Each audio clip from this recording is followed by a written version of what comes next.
at 12:05. I'm sorry. Sorry about that, guys. But it's, I got way But too many things we're going on. I good got now. sidetracked. all right. I'll call the meeting of the public hearing for opting out of 581, January 28, 2025, meeting to order. And I need a motion to open the public hearing. Make a motion to open up the floor for public hearing on opting out of House Bill 581. Give you a second. Okay, we got a motion by Commissioner Dorsey, second by Commissioner Brown. We'll call for a vote. All in favor? All right. It's 3-0 vote. So at this point, we are here for public comment. Just a little history behind this. Why this bill was there is here is because of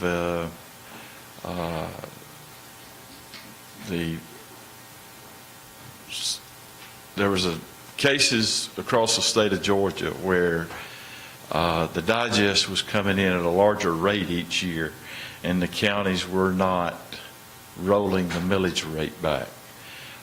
That's not true here in Hart County. We've rolled the millage rate back every year because that's kind of overtaxing. Well, it is overtaxing the people when you don't do that. So that's been, but they just want a shotgun approach to take care of the whole state, and it's not going to work in every county of the state. Some states may, or counties may choose to stay in, but Hart County has voted unanimously to, with the intent of opting out of 581. So, with that being said, has anyone got any questions or concerns?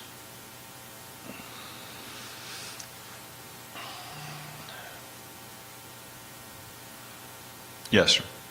Well, If you would, come to the podium. We got a mic up there so everyone can maybe hear better. Yeah, you need your name. Name and address, please.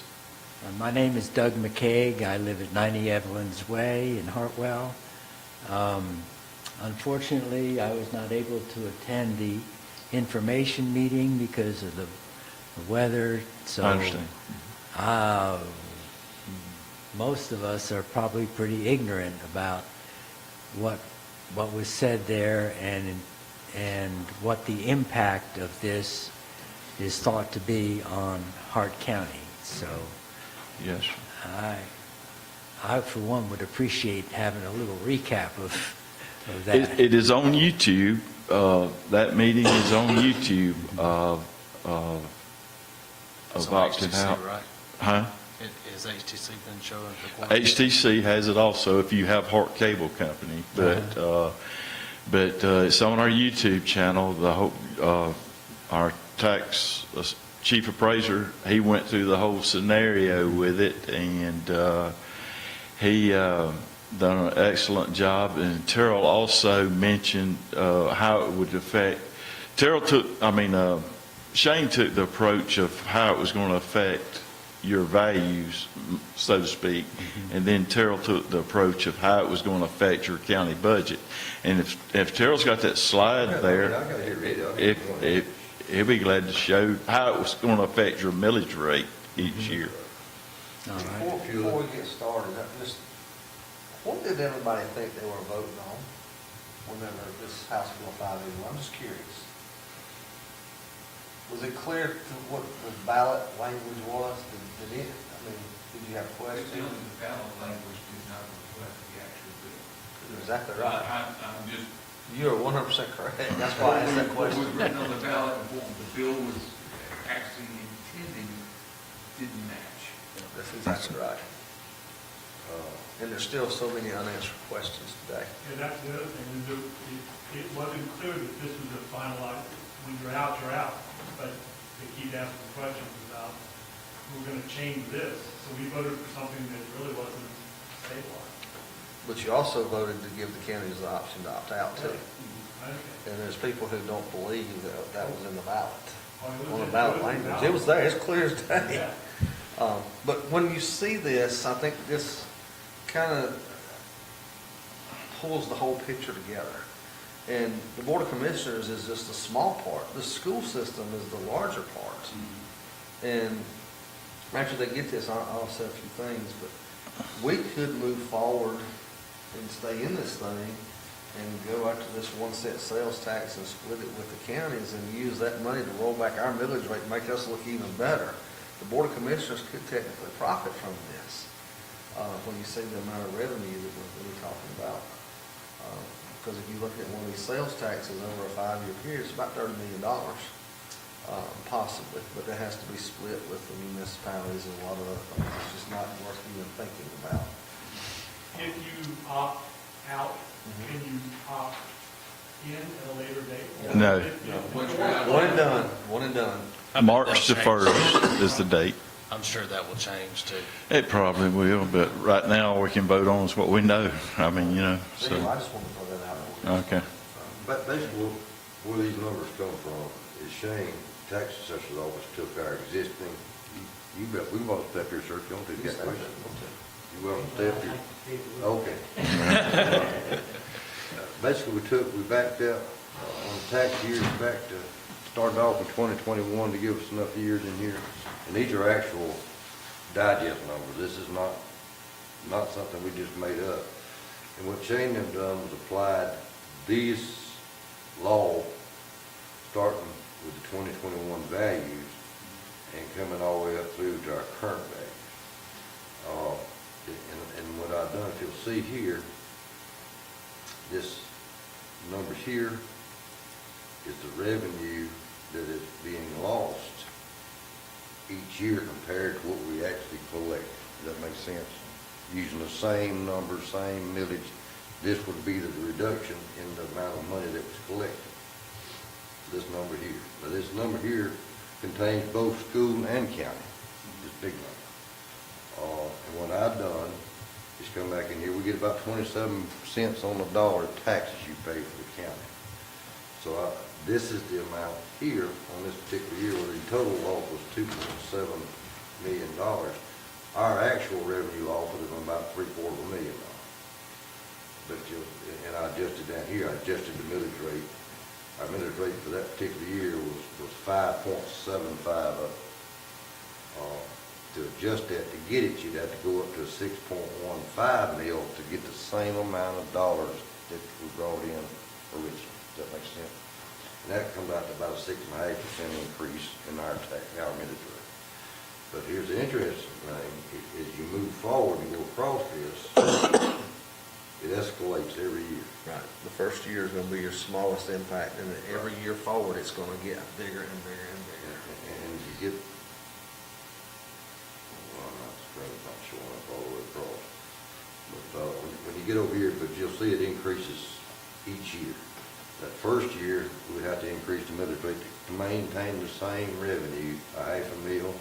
Second year, a whole meal, 1.2 meals. The third year, we can't. I mean, we're operating. This county, we operate on a pretty thin budget. We don't waste any money. So we got to maintain that revenue. So the only other option we got is, even though your rate freezes, your assessment freezes, we got to raise the millage rate to get the same amount of money. So you're voting, and most people think that I'm going to get a tax break.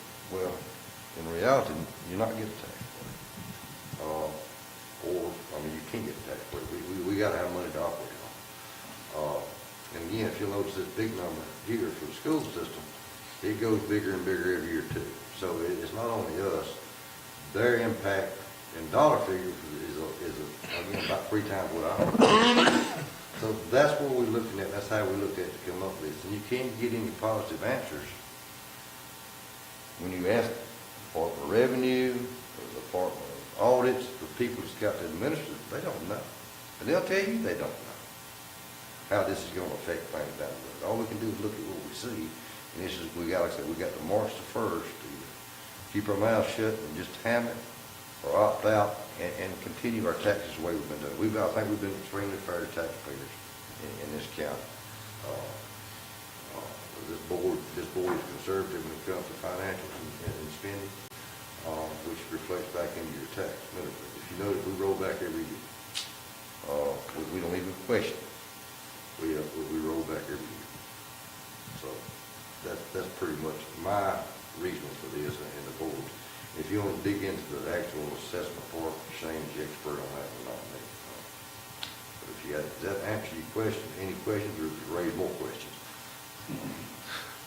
Go get what? So the school board gets 73% of the tax dollars Yes. that were assessed on our tax bill? Yes.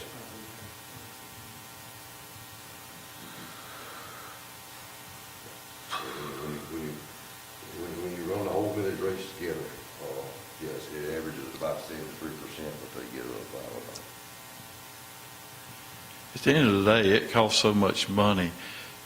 We all enjoy living in a safe community, and but it takes money to do that. We like riding on nice roads. It takes money to do that, and you know, it's a numbers game. I mean, you can mess around with values, but then you're gonna trigger the millage rate. I mean, at the end of the day, it costs money to provide those services. And again, our particularly the exemptions you got now, homestead, plus the over 65, all that stays in place. With what we're doing, we're not changing anything that we're just not opting into this program. But again, with this, your values does not freeze. Part of this bill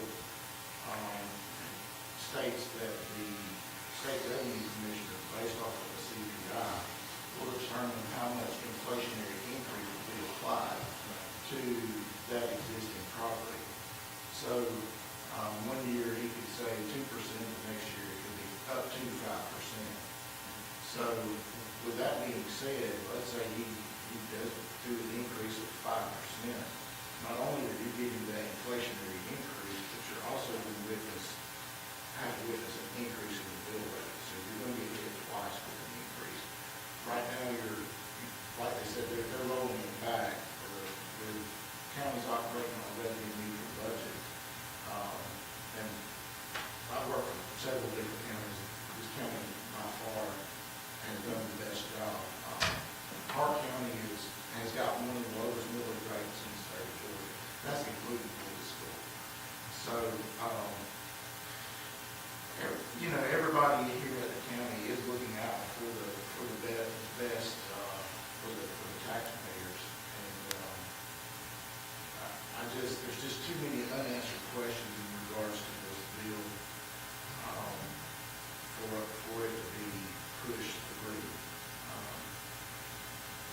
Anytime you see something on the ballot and they're having to amend the Constitution, that right off the rip tells you that this is a non-constitutional bill. They had to amend.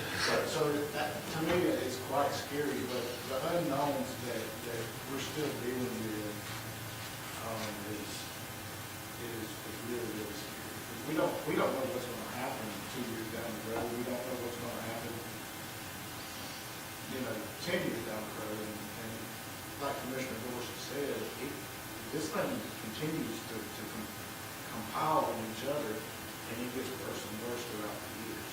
And you kind of see that in revenue loss and the millage rate increase as they just go into 3 years. And Just so you know, we use 3% increase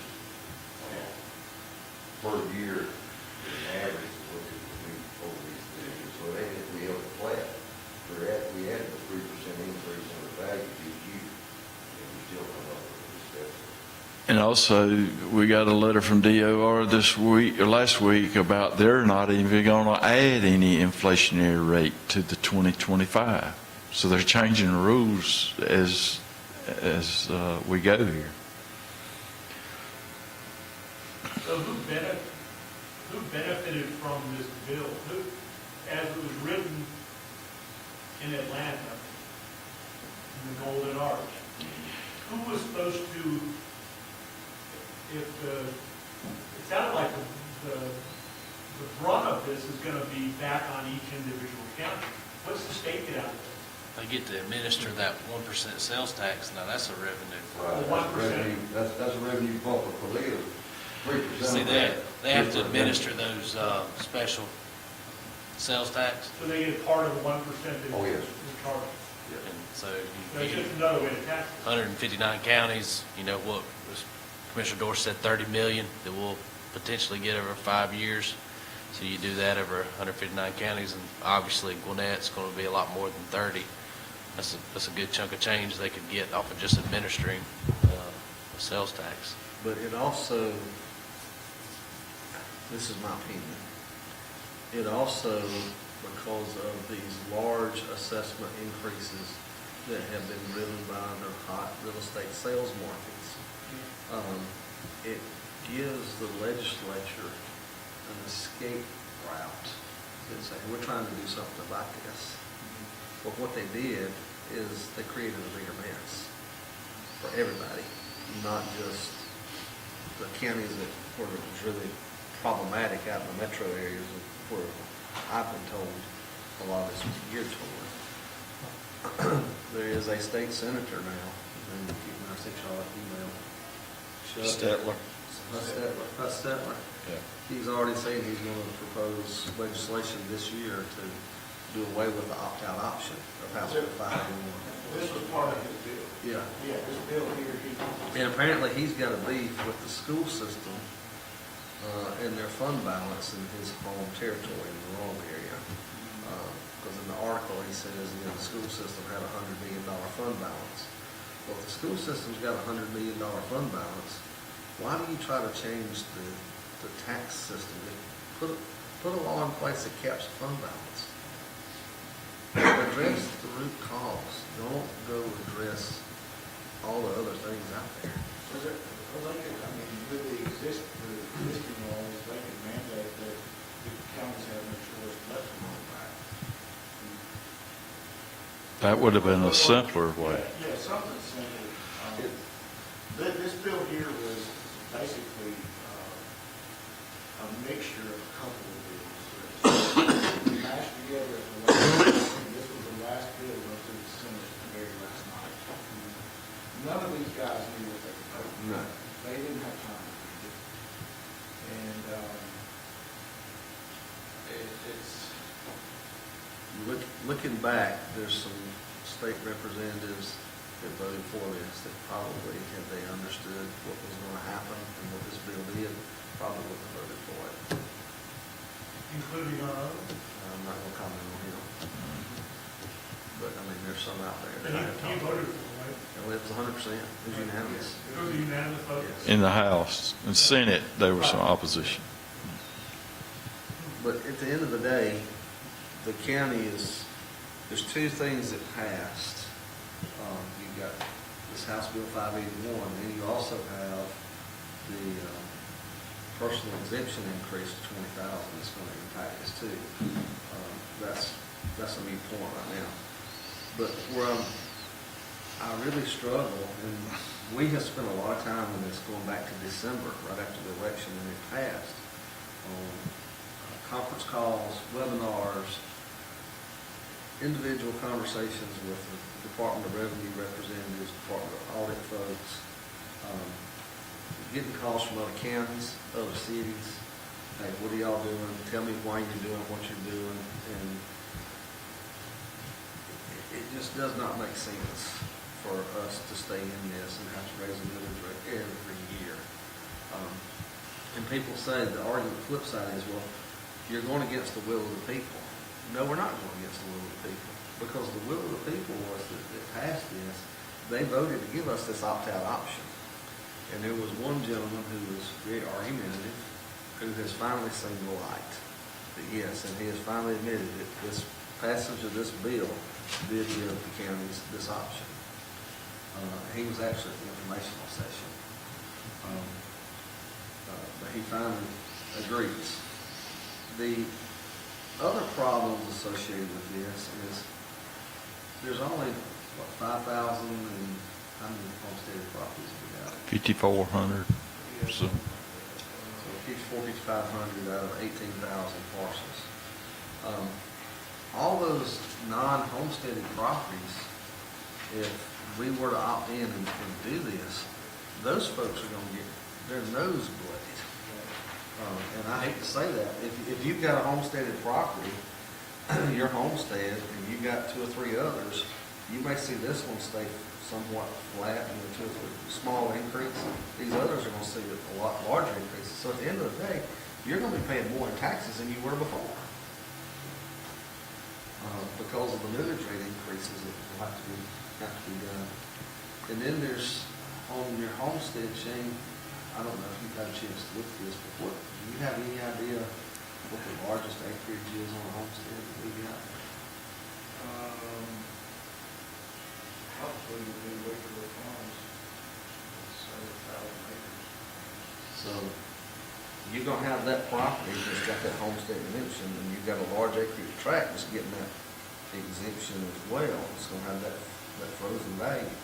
And most everybody else is 3 or 4 acres, just an average. Is that fair and equitable? Because you do have some large acreage tracts that's tied to the homesteads. And that's another thing that's being changed too, because in the beginning, they did say it was the whole parcel and the house. Now they're changing it, that's one of the amendments that's coming up, they're only going to allow 1 acre in the house. But it's gonna be after the fact. After we opt out or opt in. whatever. Yeah, I mean, That's a flaw in the system that again is being massaged, managed, whatever, changed, that should have been, if this was done right, it should have been very clear and being able to be read without multiple attorneys getting multiple opinions. It should have been easy reading. This is what we're gonna do, explain it, this is what this does. Are you in favor, yes or no? And that's what it should have done. So the bill was passed back in the end of the session, mid-spring Yes. time? In And so March. just after, there wasn't much discussion about that until, in fact, I don't even think it was, I hadn't heard any discussion. Early until voting about- had already started. Right.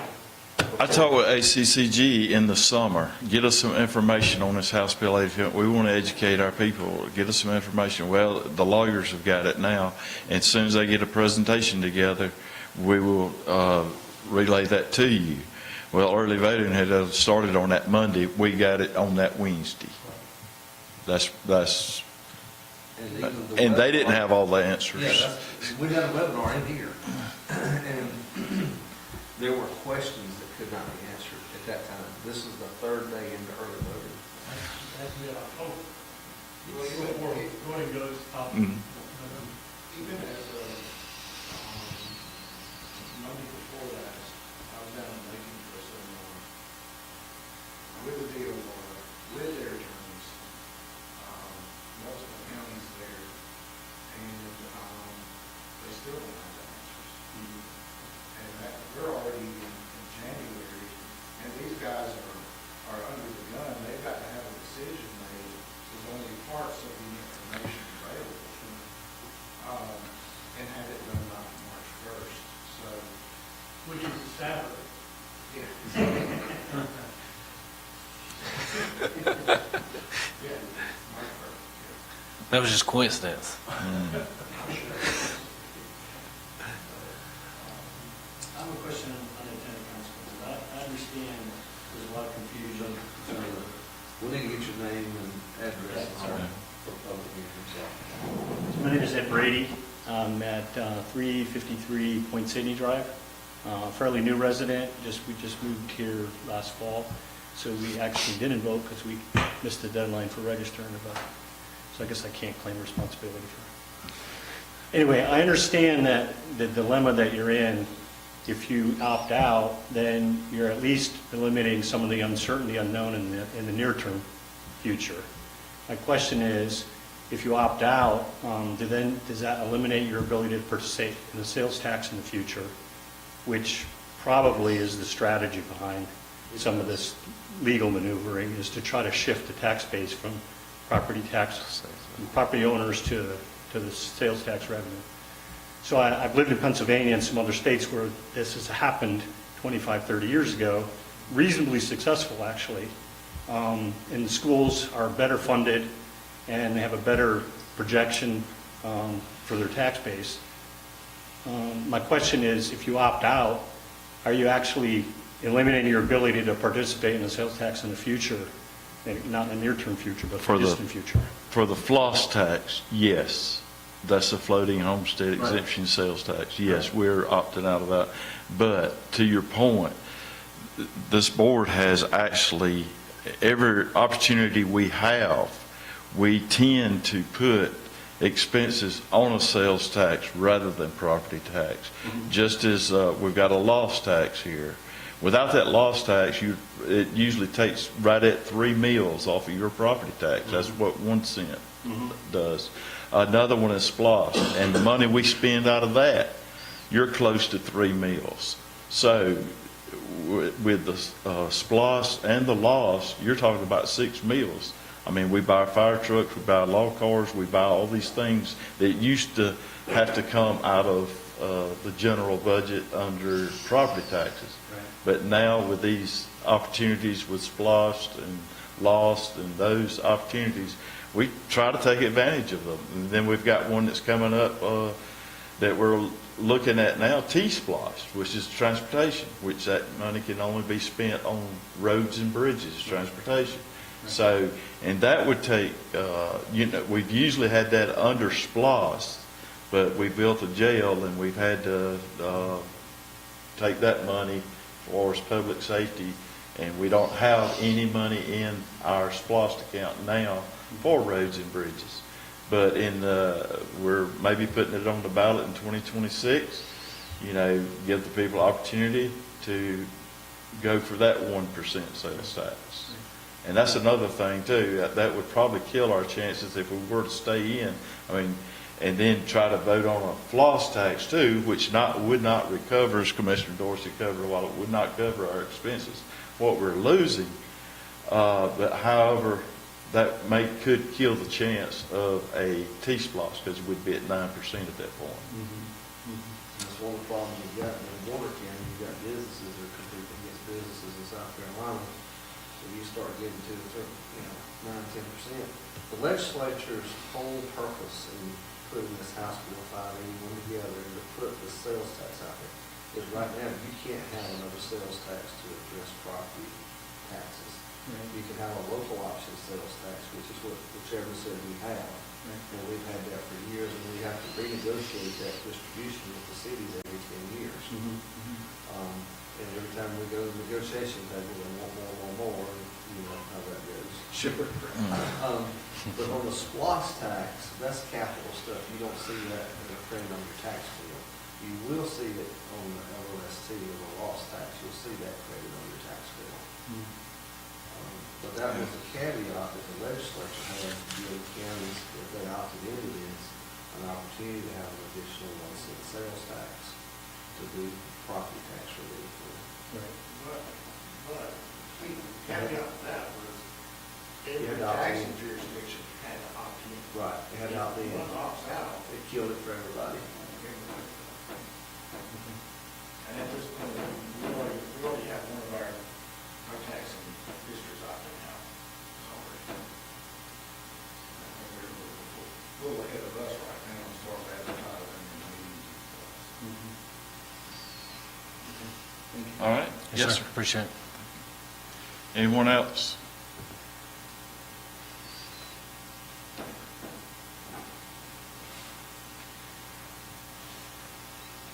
All right, Shane, do you have anything else you want to go over? Terrell, do you have anything else? Commissioner Dorsey, you have anything else? Commissioner Brown, you got anything? Just, if you guys have questions later on, or whatever, feel free to call us. Our phone number in the newspaper is what we're here for. We spend a lot of time with this.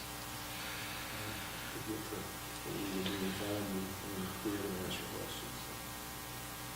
All right, if nothing else, can we get a motion to close the hearing? So move. You got a motion by Commissioner Brown, second by Commissioner Dorsey. We'll call for a vote. All in favor? It's a 3-0 vote. Thank you. Thank you. Oh, yeah, you got a motion to adjourn? So moved. Second. Okay, thank you. That's what I was saying.